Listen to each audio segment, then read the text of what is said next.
رب اشرح لی صدری ویسر لی امری واحلل عقدۃ من لسانی یفقهوا قولی اللہم اجعل القرآن ربیع قلبی ونور صدری وجلاء حزنی وذہاب ہمی وغمی. الحمدللہ یا رب لک الحمد کما ینبغی لجلال وجہک وعظیم سلطانک. یا رب لک الحمد حمدا کثیرا طیبا مبارکا فی. ہم پڑھ رہے ہیں سورۃ الحج. اللہ کا شکر ادا کرتے ہیں کہ ہم نے سورۃ الحج کا آغاز کیا ہے، اور سورۃ الحج کے آغاز میں ہی نا اللہ نے تخلیق انسانی کے مدارج بتائے، یعنی وہ ابتدائی درجہ بھی جو کہ جو ہے وہ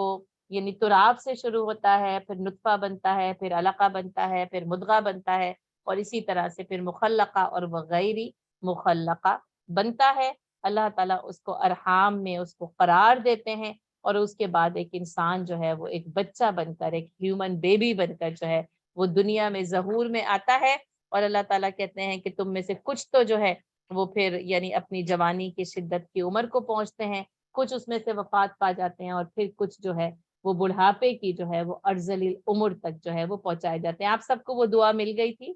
اللہم انی اعوذ بک من ان ارد الی ارذل العمر. اور یہ والی جو دعا ہے نا اور کئی دعاؤں کے ساتھ بھی ملتی ہے، یعنی جیسے نبی صلی اللہ علیہ وسلم نے اس کو مختلف موقعوں پر ارشاد فرمایا تو ایک بڑی دعا کے ساتھ بھی ملتی ہے، اور صرف یہی ایک یعنی اس کو یاد کر لیں اور اس کو کسی اور بڑی دعا کے ساتھ بھی ملا کر پڑھ لیں تو ویسے بھی جو ہے وہ یہ پڑھی جا سکتی ہے کہ انسان جاننے کے بعد ہی جو ہے وہ کچھ نہ جانے. اور پھر اسی طرح اللہ تعالیٰ نے اس زمین کی مثال دی کہ وہ کیسے اس کے اندر جو ہے وہ پھر وہ خشک ہوتی ہے، زرد ہوتی ہے، پھر اس کے بعد اس کے اندر ہریالی آتی ہے، اور ہر طرح کی جملہ اقسام کی نباتات جو ہے وہ اس میں اگتی ہیں. ذالک بان اللہ هو الحق وانہ یحیی الموتى. اور یہ سب کچھ اس لیے، اور اس مثال کو بیان کرنے کا مقصد اس لیے کہ تاکہ یہ پتہ چل جائے یہ سب کچھ جو ہے وہ حق ہے، یعنی سچائی ہے، حقیقت ہے، یعنی یہ کوئی افسانہ نہیں ہے نا، یہ کوئی صرف اور صرف جو ہے وہ کتاب میں بیان کردہ باتیں نہیں ہے، بلکہ یہ حق کے ساتھ جو ہے وہ ظہور ہوتی ہیں، نظر آتی ہیں. اور اسی سے یہ کہ اللہ تعالیٰ جو ہے وہ مردہ کو کیسے زندہ کرے گا، کیونکہ یہی تعجب تھا، یہی سوال تھا کہ اللہ تعالیٰ مردوں کو کیسے دوبارہ زندہ کرے گا. تو اللہ تعالیٰ نے بار بار بار بار نا قرآن میں اس طریقے کی مثالوں کے ذریعے یہ واضح کیا وَأَنَّهُ يُحْيِي الْمَوْتَى. اور ہمیں پتہ ہے کہ قبروں میں دفنانا جیسا کہ جو کہ آسمانی مذاہب ہیں اس کے لوگ جو ہے، اب یہ الگ بات ہے کہ انسان گمراہ ہو، اور بلکہ آج کل میں نے یہ سنا ہے کہ وہ پیسے بچانے کے لیے جو ہے نا وہ کرسچن جو ہے وہ پھر کہتے ہیں کہ بس جلا دیا جائے، کرامادی نشتر ہے نا وہ کر دیا جائے کیونکہ اس میں پیسے کم لگتے ہیں. تو لیکن یہ کہ جو دفنانا ہے وہی یعنی آسمانی مذاہب میں دفنانے کو ہی پسند کیا گیا، اور ظاہر ہے پھر انسان ان قبروں سے اور زمینوں سے نا اسی طرح اگے گا جیسے نباتات اگتی ہے. جیسے کہ آپ صلی اللہ علیہ وسلم نے فرمایا کہ پورے جسم کو مٹی کھا جاتی ہے لیکن سوائے اس کے جسم کے ایک حصے کے جس کو عجب الذنب جو ہے وہ کہا گیا. اور پھر انسان اس سے ایسے ہی اگنا شروع ہوگا جیسے کہ پودے اگنا شروع ہو جاتے ہیں، وہی ایک سیڈ ہوتا ہے اور اس سیڈ میں دیکھیں پورا پودا موجود ہوتا ہے. تو یہ جو وہ جو ہڈی کا وہ جو حصہ ہوگا نا تو اسی سے انسان پورے درخت کی مانند جو ہے وہ اگنا شروع ہوگا، تو پورا انسان بن کر جو ہے وہ پھر باہر نکلے. اور جیسے اللہ تعالیٰ وہ بیج سے درختوں کو پیدا کرنے پر قادر ہے، اسی طرح وہ ہڈی کے ایک جو ہے وہ حصے یا ذرہ سمجھ لے، یعنی حصہ تو مجھے لگتا ہے بہت بڑا ہوگا، وہ ایسے کہ وہ مٹی میں پتہ بھی نہیں چلتا کہ وہ ایک ذرہ ہے. جی بالکل بالکل آپ صحیح کہہ رہی ہیں، بالکل درست. جی بالکل میں سمجھتی تھی یہ ڈی این اے ہوگا، لیکن آپ لوگوں کی تحقیق سے مجھے یہ پتا چلا یہ کوکسک جو وہ بالکل بالکل بس وہ، اور وہ جیسے ایک ذرے کی مانند نا جیسے وہ ایک بیج ہوتا ہے بس وہ. اور آپ دیکھیں کہ پورے انسانوں کے پورے جسم کو اگر محفوظ کیا جاتا تو زندہ تو اس پر چل پھر ہی نہیں سکتے تھے، پھر تو قبرستان ہی قبرستان ہوتے ہیں نا ہر جگہ. تو وہ اللہ نے ایسا وہ انتظام کر دیا کہ وہ انسان بھی وہ سمٹ کر ایک حصہ ایک جو ہے وہ ذرہ رہ جائے گا، اور پھر اس سے نباتات کی طرح اگے گا. وَأَنَّهُ يُحْيِي الْمَوْتَى وَأَنَّهُ عَلَى كُلِّ شَيْءٍ قَدِيرٌ. اور یہ کہ وہ ہر چیز کے اوپر قادر، یعنی حیرت کی بات نہیں ہے بلکہ وہ پوری یہ جو جیسے پوری تخلیق ہے اور انسان کی اپنی تخلیق سے نا یہ ثبوت دیا گیا کہ تم کیسے جیسے ایک بے جان مادوں سے اور ذروں سے جو انسان وجود میں آتا ہے تو پھر اس ہڈی سے انسان پھر وجود میں آ جائے گا، ہے نا. اور وہ زمین نا اس کے لیے وہ ماں کے رحم کی مانند ہو،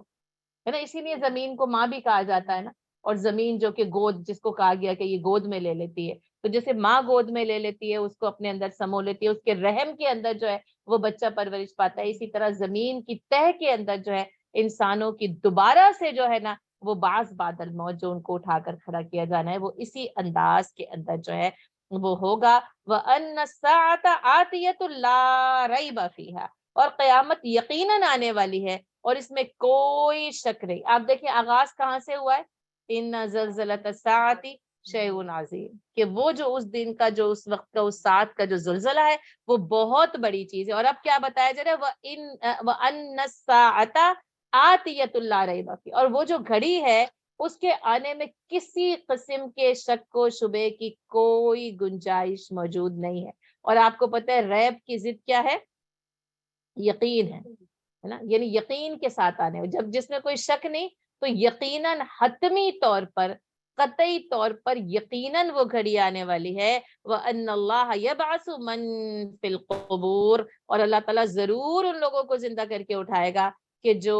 قبروں میں پڑے ہوئے ہیں. اب آپ دیکھیں وہ پہلا شخص جو کہ دفنایا گیا، پھر وہی حابیل اور قابیل ہیں کہ جو جھگڑا ہوا، قتل کیا گیا. کوے نے جو ہے وہ قبر کو کھودنے کا استعارہ جو ہے وہ کوے نے سکھایا، اور پھر جو ہے وہ ان کو دفن کیا گیا. اور وہ پہلا شخص اور آخری جو شخص جو قبر میں دفن کیا جائے گا، سب کے سب کیا ہے، یبعث من فی القبور، جو کہ قبروں میں ان سب کو جو ہے وہ اٹھا کر کھڑا کر دیا جائے گا. اچھا پھر ایک سوال یہ پیدا ہوتا ہے، اب جیسے بات ہے ان کو جلا دیا جاتا ہے یا کسی اور طریقے سے تلف کر دیا جاتا ہے، ضائع، پرانی قومیں بس ایسی اٹھا کر رکھ دیتی تھی تو وہ جانور آ کر کھا جاتے تھے،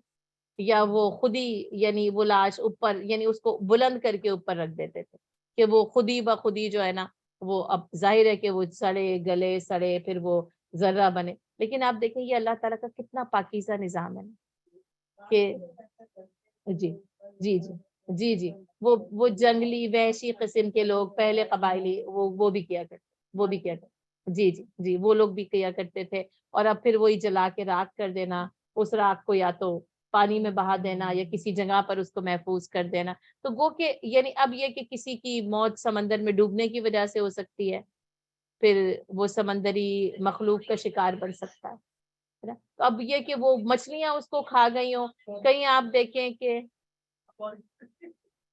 دیکھیں کہ یعنی کوئی پلین کو کریش ہونے کی وجہ سے مر سکتا ہے، وہ فضا میں ہی بکھر سکتا ہے، یعنی اس کا جسم وہ پھٹے اڑے. آپ یہ دیکھیں یہ جو بوم بلاسٹ کیے جاتے ہیں، وہ بوم جسم پہ بتا تو اس جسم کے تو ایک ذرے کا بھی پتہ نہیں چلتا ہے، ایک اس کے تو چیتڑے اڑ جاتے ہیں. لیکن یہ کہ وہ جہاں کہیں پر بھی جس طریقے سے بھی فنا ہو گیا، اللہ تعالیٰ اس کو اٹھا کر کھڑا کرے گا. لیکن یہ جو من فی القبور ہے، یہ اس لیے کہ اللہ تعالیٰ نے مردوں کو دفنانے کا یہی بہترین نظام دیا. اور آپ دیکھیں اس میں کیسے انسانی جسموں کا تحفظ، پھر وہی اس میں بے پردگی نہیں ہے، حیا. دیکھیں اس جسم کے ساتھ کوئی بھی سلوک ہو رہا ہے وہ مٹی کی تہوں کے اندر ہو رہا ہے، اور الحمدللہ ہمیں نہیں پتا کہ کیا ہو رہا ہے نا، اچھائی بھی ہو رہی ہے تو نہیں پتا، اور اگر خدا نہ خواستہ کسی قسم کی کمی کی وجہ سے ان کے ساتھ کوئی معاملہ ہو رہا ہے تو ہمیں وہ بھی نہیں پتا ہوتا، وہ تو اوپر بس صرف جو ہے نا وہ مٹی ہوتی ہے. تو اللہ تعالیٰ نے ایک بہترین، جسے زندگی بہترین دی ہے نا، موت کے بعد کے لیے بھی اللہ تعالیٰ نے ایک پردہ رکھا ہے، ایک تحفظ دیا ہے انسانوں کو اور انسانی جسموں کو. اور اللہ تعالیٰ پھر انہیں قبروں سے جو ہے یبعث من فی القبور، اور ان کو وہاں سے اٹھا کر جو ہے وہ کھڑا کرے گا. ومن الناس، اور لوگوں میں کوئی ایسا بھی ہے، من یجادل فی اللہ بغیر علم، کہ جو بغیر علم کے، ولا ہدا، اور بغیر ہدایت کے، ولا کتاب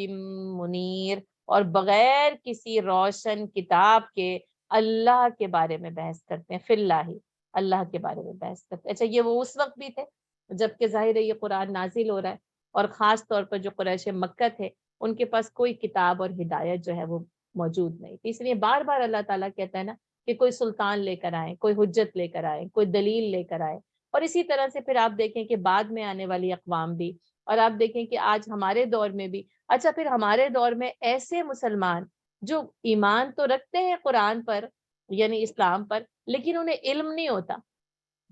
اور وہ کیا کر رہے ہوتے ہیں، بغیر علم کے بحث و مباحثہ کر رہے ہوتے ہیں. اور یہ یعنی جہالت کے ساتھ بحث و مباحثہ زیادہ خطرناک ہے، کیونکہ اگر علم کے ساتھ کیا جائے نا تو دلیل موجود ہے نا، قرآن کی آیت موجود ہے، اس کے اوپر کوئی حدیث موجود ہے، کسی عالم کا قول موجود ہے. اب دوسرا جو شخص ہے وہ اس سے اسی کسی اور دلیل کی بنا پر اختلاف کرتا ہے، تو اس اختلاف کی گنجائش تو اسلام کے اندر برقرار ہے، موجود ہے، لیکن بغیر علم کے. اس لیے اللہ تعالیٰ نے سب سے پہلے کہا بغیر علم، بغیر کسی علم کے. اچھا اس میں کیا ہے؟ اس علم میں یعنی خاص طور پر دنیاوی امور شامل ہیں. ٹھیک ہے، اس بغیر علم سے کیا مراد ہے؟ دنیاوی امور کا علم، یعنی اس کو دنیاوی امور کا بھی معلوم نہیں ہوتا ہے نا. یعنی کسی چیز میں بات کرنا دنیاوی علم کے، سائنس یہ کہتی ہے، یعنی کسی بھی طریقے سے جو ہے وہ یہ ثابت ہوتا ہے، یہ میتھ کا ایک رول ہے نا. یعنی اس کو کچھ بھی نہیں پتا بغیر علم، یعنی دنیاوی علوم کے بارے میں بھی وہ کیا ہے؟ بیگانہ ہے نا. یہ اس سے ہدایت کا علم مراد نہیں ہے، کیونکہ ولا ہدا سے ہدایت کے علم کو یعنی ڈیفائن کیا گیا. یعنی اس کی بات کیا ہے کہ وہ دنیاوی امور کے بارے میں بھی بالکل بیگانہ ہے. اور دوسری بات کیا ہے؟ ولا ہدا، اور ہدایت کی کوئی بات اس کے پاس موجود نہیں. اور دوسری بات کیا ہے کہ وہ ہدایت کی کتاب،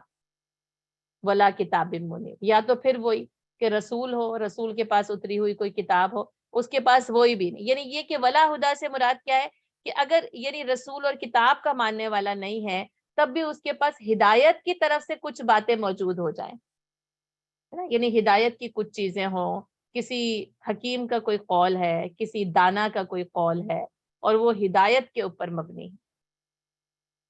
جیسا کہ آپ دیکھیں کہ حضرت لقمان کی بات کی جاتی ہے قرآن میں. اب ہم نے سورۃ الانبیاء کے ضمن میں آپ کو بتا دیا کہ جمہور کا قول یہی ہے کہ وہ نبی نہیں تھے،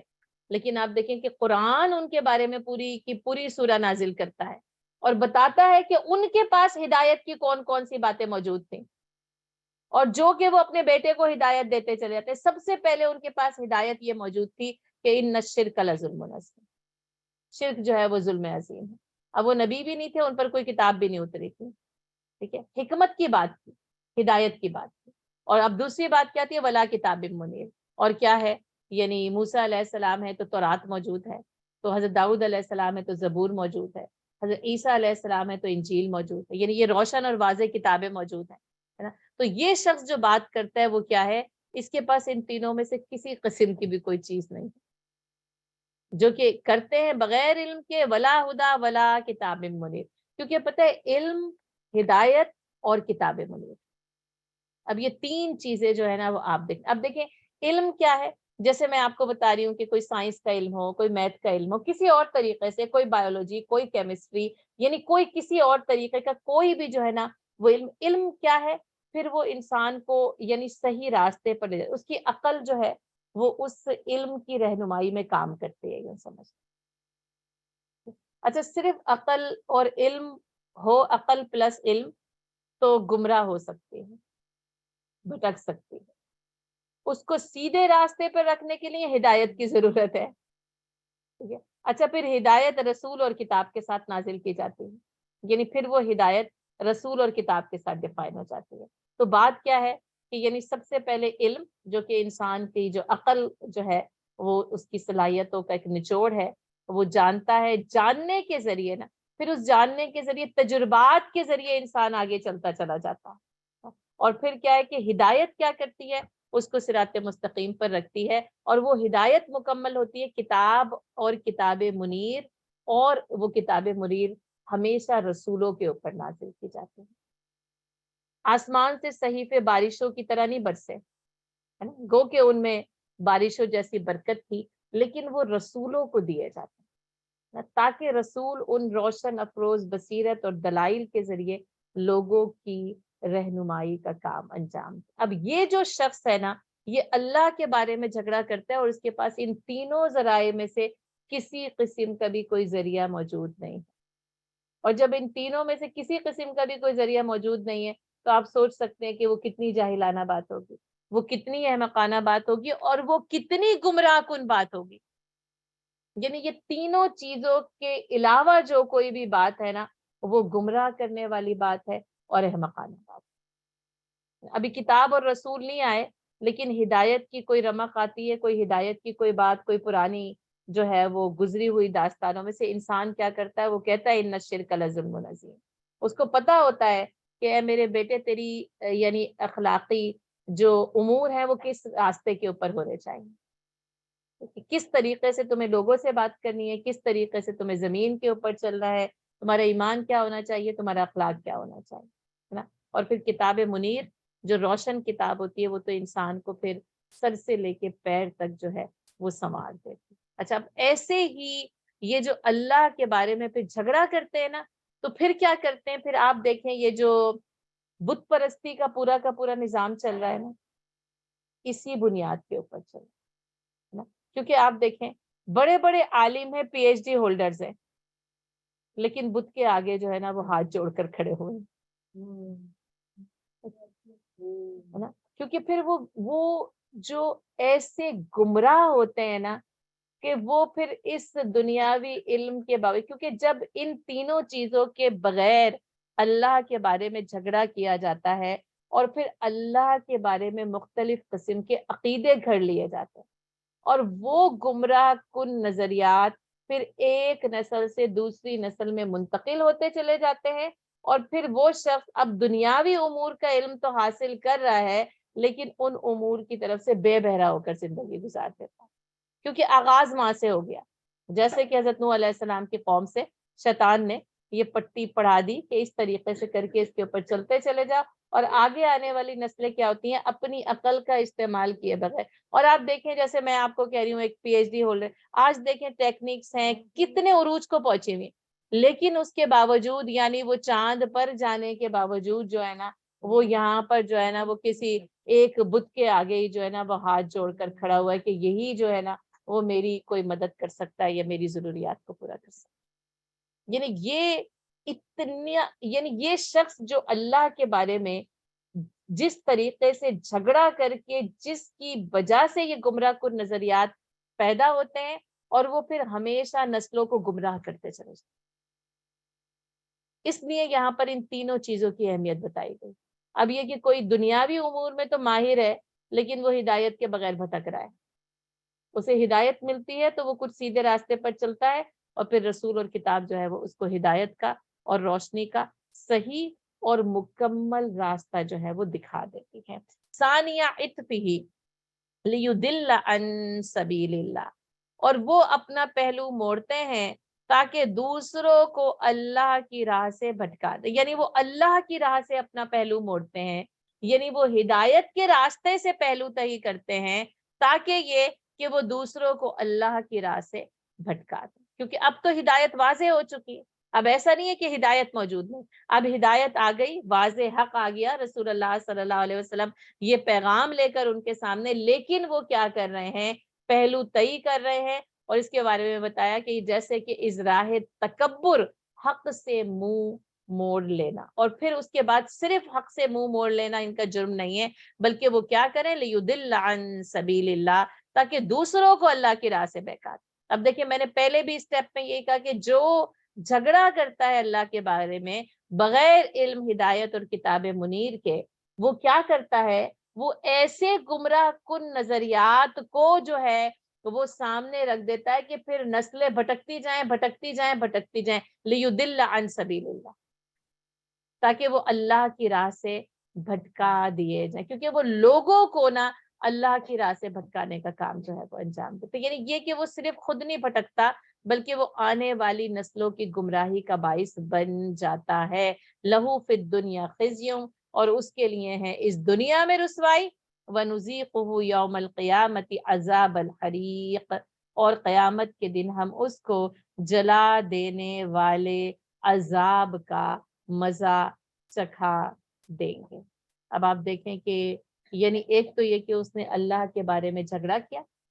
ٹھیک ہے، پھر اس حق سے منہ موڑا تاکہ وہ لوگوں کو اللہ کی راہ سے بھٹکا دے، تو پھر اس کے لیے دنیا اور آخرت دونوں میں جو ہے وہ عذاب ہی عذاب۔ اچھا یہاں پر نا یہ بات ہو رہی ہے وَمِنَ النَّاسِ، اور لوگوں میں سے کوئی ایک ایسا ہے، ٹھیک ہے، اور اسی لیے یہاں پر یہ کہا گیا لہو فی الدنیا خزی، ٹھیک ہے، وَنُذِيقُهُ، واحد کا صیغہ استعمال کیا جائے نا، یعنی کہ بس ایک ہی نا لوگوں کو گمراہ کر دینے کے لیے کافی ہوتا ہے۔ اب یہاں پر نام نہیں لیا گیا، اور مفسرین نے بھی ایسے شخص کا نام نہیں بیان کیا، یعنی بعض جگہوں پہ ہے نا کہ کوئی ایک شخص بیان ہو رہا ہے تو اس کا نام بیان کیا گیا، بلکہ ان کا کہنا یہی ہے کہ جو کوئی بھی کسی بھی دور میں یہ کام کرتا ہے، یہ وعید اس کے لیے کہ اس کے لیے دنیا میں بھی رسوائی ہے، اور آخرت میں تو اس کو جلا دینے والے آگ کے عذاب کا مزہ جو ہے وہ چکھنا ہی پڑے گا۔ ذالک بما قدمت یداکا، اور یہ دیکھ لے یہ تیرے اپنے ہی اعمال کا بدلہ ہے۔ یعنی انسان یہ کہنا کہ مجھے یہ سزا کیوں مل رہی ہے، تو اللہ تعالیٰ اس کو کیا جواب دیتے ہیں کہ تمہارے اپنے ہی ہاتھوں نے آگے بھیجا تھا، اور یہ اللہ کی جو عدل و انصاف کی عدالت ہے نا وہ اسی طرح کام کرتی ہے۔ یہ جو کچھ بھی تم نے کیا نا تمہارے اپنے ہاتھوں کی کمائی ہے۔ وَأَنَّ اللَّهَ لَيْسَ بِظَلَّامٍ لِّلْعَبِيدِ، اور ورنہ اللہ اپنے بندوں پر کبھی بھی ظلم نہیں کرتا۔ اور آپ دیکھیں یہ عبد کی جمع آئی ہے، عبد کی جمع جو ہے نا وہ عباد بھی آتی ہے اور عبید بھی آتی ہے، اور یہ کہ اللہ تعالیٰ اپنے بندوں پر کبھی بھی ظلم نہیں کرتا۔ کچھ الفاظ ایسے ہیں، الحمدللہ آپ گرامر بھی پڑھتے ہیں، آپ نے جمع پڑھی، تثنیہ واحد جمع تثنیہ ہے نا، جمع مکسر ہوتی ہے، اور یہاں پہ یہ دو جمع مکسر ہے، ٹھیک ہے، ورنہ عموماً جو ہے وہ قلم کی جمع اقلام ہی آئے گی نہ، شجر کی جمع جو ہے وہ اشجار ہی آئے گی، لیکن یہاں پر یہ آپ دیکھیں کہ یہ جمع عباد بھی آتی ہے اور عبید بھی آتی ہے نا، عباد اللہ، عباد الرحمن، اور یہاں پر کیا ہے وَأَنَّ اللَّهَ لَيْسَ بِظَلَّامٍ لِّلْعَبِيدِ، اور اللہ تعالیٰ اپنے بندوں پر کبھی جو ہے وہ ظلم نہیں کرتا، یعنی اللہ تعالیٰ ظالم نہیں ہے نا، وہ انصاف کرتا ہے، اور جو تمہارے ہاتھوں نے آگے بھیجا وہی تمہارے سامنے تمہارے عذاب کی صورت میں سامنے ہے۔ اللہ نے اپنے بندوں پر جو ہے وہ ظلم نہیں کیا، اللہ اپنے بندوں پر ظلم کی راہ کو کبھی اختیار نہیں کرتا، الا یہ کہ بندے خود اپنے اوپر، جیسے یہ بھی نا وما ظلمونا ولیکن کانوا انفسہم یظلمون، اور ہم نے ان کے اوپر ظلم نہیں کیا بلکہ وہ خود ہی اپنی جانوں پر ظلم کرتے چلے گئے۔ یعنی جب بھی انسان حق کی راہ سے بھٹکے گا وہ اپنے اوپر ظلم کرے گا، اور ایسا ظلم ہے جس کا نتیجہ اس شدید ترین عذاب کی صورت میں بھگتنا پڑتا ہے، یعنی دنیا میں بھی اور آخرت میں بھی، اور یہ سب کچھ کیا ہے تمہارے اپنے ہاتھوں کی کمائی، جو کچھ تم نے اپنے ہاتھوں سے آگے بھیجا، اور یہ کہ اللہ تعالیٰ اپنے بندوں پر کبھی بھی ظلم نہیں کرتا ہے۔